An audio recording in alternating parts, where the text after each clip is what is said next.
TV7 Israel News is made possible thanks to your generous donations. Shalom, Erev Tov, good evening. This is TV7 Israel News, broadcast to you from Jerusalem. Prime Minister Benjamin Netanyahu hints at a looming expansion of the Abraham Accords. Israel opens an embassy in the Estonian capital, Tallinn, while President Isaac Herzog makes a first historic visit by any Israeli head of state to the African nation of Zambia. Syrian President Ahmad al-Sharaa meets with President Donald Trump at the White House. Jerusalem's unrelenting efforts to fulfill its war objectives against Israel's enemies has brought about a paradigm shift in the region that triggered the beginning of the disintegration of the axis of evil.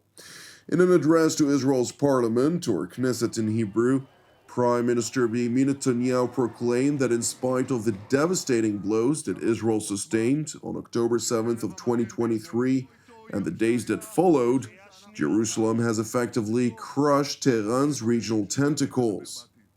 Thanks to our adherence to the goals of the war, thanks to the fact that we did not give in to pressure, we turned the tables. The attacker became the attacked. The persecutor became the persecuted. We crushed the axis of evil led by Iran. We removed from us the dual threat that faced us from Iran, both the nuclear threat and the ballistic threat.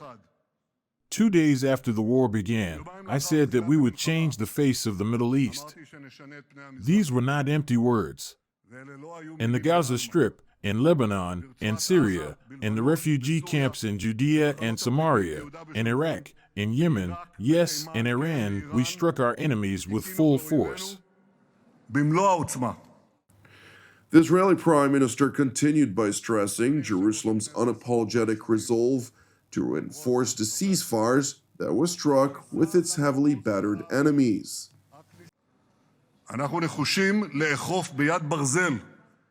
We are determined to enforce the ceasefire agreements with our enemies with an iron fist, of course, as long as these agreements exist.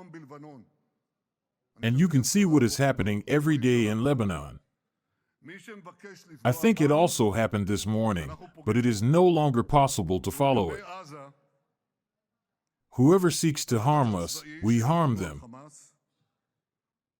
And regarding Gaza, the military pressure that we applied on Hamas, and first and foremost, what is being talked about, what was argued about, and what was ultimately decided, first and foremost, the entry into the Hamas stronghold in Gaza City, plus the political pressure to isolate Hamas that was applied by the United States in full coordination with us. This combined pressure made it possible to return home all of the hostages alive, and the majority of the dead hostages.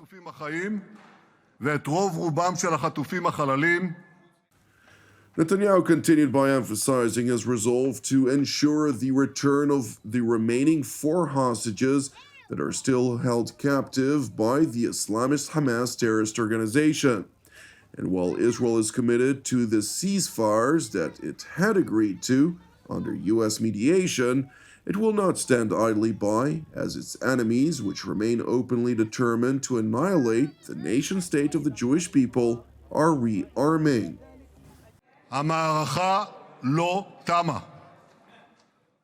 The campaign is not over. Those seeking to do us harm are rearming. They have not given up their intention to destroy us, all of us, to the last of us. Well, at least I hear sighs of, well, we hear it again. Just as we used to hear, once again he brings up the Iranian threat. Once again he says we will eliminate this threat. Once again, another whim. This is a real threat. But it is not the threat that was, because we acted. We are acting decisively, with initiative, even with tricks, against every threat, old threats, which we have fended off, but they are trying to rehabilitate, and new threats.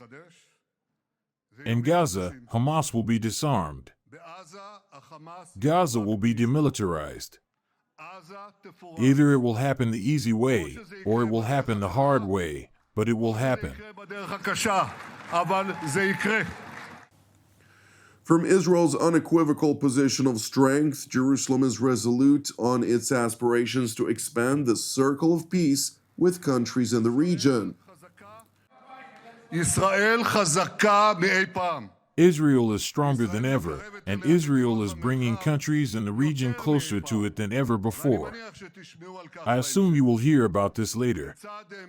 Along with continuing the fierce struggle against our enemies, we strive to expand the circle of peace in our region. Peace from strength, with the sword of protection in our hands. It is the sword of David from ancient times.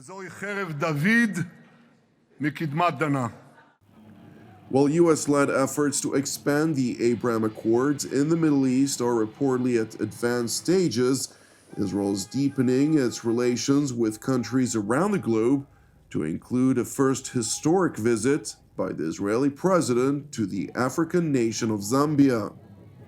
Today it's a very exciting day. For the first time, Israeli president is landing in Zambia. It's the first presidential visit to Zambia. It's very important for us. It's a reciprocal visit to the visit of His Excellency President Hichilema to Israel 2.5 years ago. And it just shows the strengthening of bilateral relation between the two countries. We're building the relations and strengthening them mainly in the fields of agriculture, of health, economy, water management, all the things that Zambia really are struggling with, and we have the know-how. We're very happy to share our knowledge, and we love this cooperation with Zambia. During a meeting hosted by Zambia's President Hakainde Hichilema, President Isaac Herzog stressed Israel's keen love for African nations at large and Zambia in particular. This is a huge honor for us to be here, and a huge honor for me personally as the President of the State of Israel to deliver the message on behalf of all Israelis. We love Africa and we love Zambia, and we are honored to be here, and we bring the message of the Bible, the message of our prophets, which you read in the Holy Scripture, and of course the message that Israel wants to bring to Africa of innovation, of dealing with the challenges from food security to climate change, to water, to science, to technology, and everything else that we bring with us from our beautiful country. Turning to Estonia, where Israeli Foreign Minister Gideon Saar was hosted by his Estonian counterpart, Margus Tsahkna, for the inauguration of Israel's embassy in Tallinn. The opening of our embassy will all allow us to take our partnership to a new level, to deepen our cooperation and to strengthen our understanding of the challenges and opportunities in both our nations. This is a moving day here in Tallinn, but before I will begin, it's important to say that right now is a difficult and painful moment in Israel. IDF officer Hadar Goldin is being brought to rest after 11 years in Hamas captivity. Our thoughts and prayers are with the Goldin family. Jerusalem's top diplomat continued by highlighting Israel's deep appreciation for Estonia. I stand here with you because I believe in Estonia, in the future of Estonia, and the relationship between Israel and Estonia. Estonia has accomplished incredible things in the relatively short period of its renewed independence. I greatly appreciate these achievements. Israel and Estonia have many things in common. Estonia is a small nation that faces threats. Israel is a small nation as well. We had to fight from our inception until today against countries larger than ourselves, against terrorist armies that seek our elimination. We are both nations of democracy and innovation. Israel is the startup nation, but the truth is that Estonia is also a startup nation. And Estonia is a world leader in e-governance. Israel and Estonia are not only alike, they can also contribute and complement one another.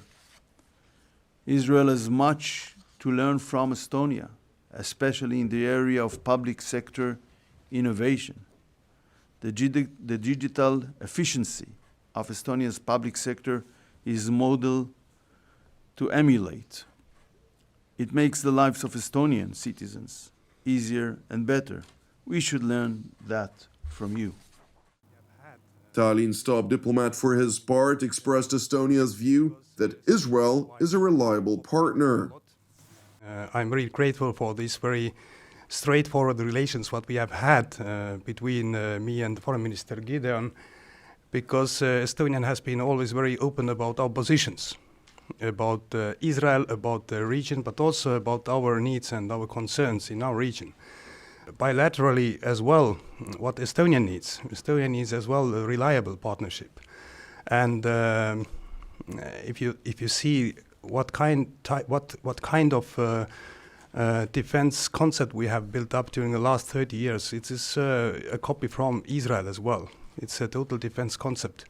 And we need to focus on our national interests. So Israel is and will be in the future as well a reliable partner for that. Meanwhile, in Washington, U.S. President Donald Trump hosted Syria's de facto president Ahmad al-Sharaa at the White House, during the course of which he reportedly lambasted the former al-Qaeda field commander for massacres his men had committed against Christians and Druze in Sweden Governorate. No additional details emerged from the meeting at this point in time, and when President Trump was asked about whether he reached an agreement with the Syrian leader, he responded in general terms. The leader of Syria you had earlier, did you come to any agreements today? Well, I've had an agreement with him. He's a very strong leader. He comes from a very tough place, and he's a tough guy. I liked him. I get along with him, the new president of Syria. And we'll do everything we can to make Syria successful, because that's part of the Middle East. We have peace now in the Middle East, first time that anyone can remember that ever happening.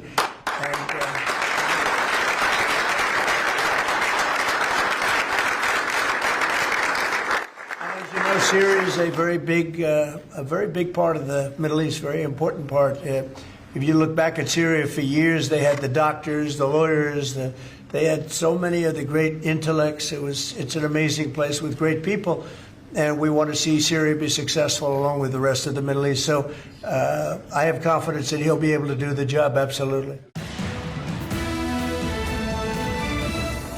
Thank you for watching TV7 Israel News.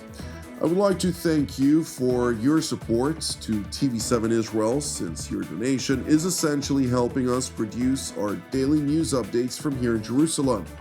If you haven't yet supported TV7 Israel, which is exclusively donation-based, please consider doing so. You can donate via our website at www.tv7israelnews.com. Separately, as ever, pray for our brothers and sisters facing persecution globally, along with prayers for the peace of Jerusalem and redemption of Israel.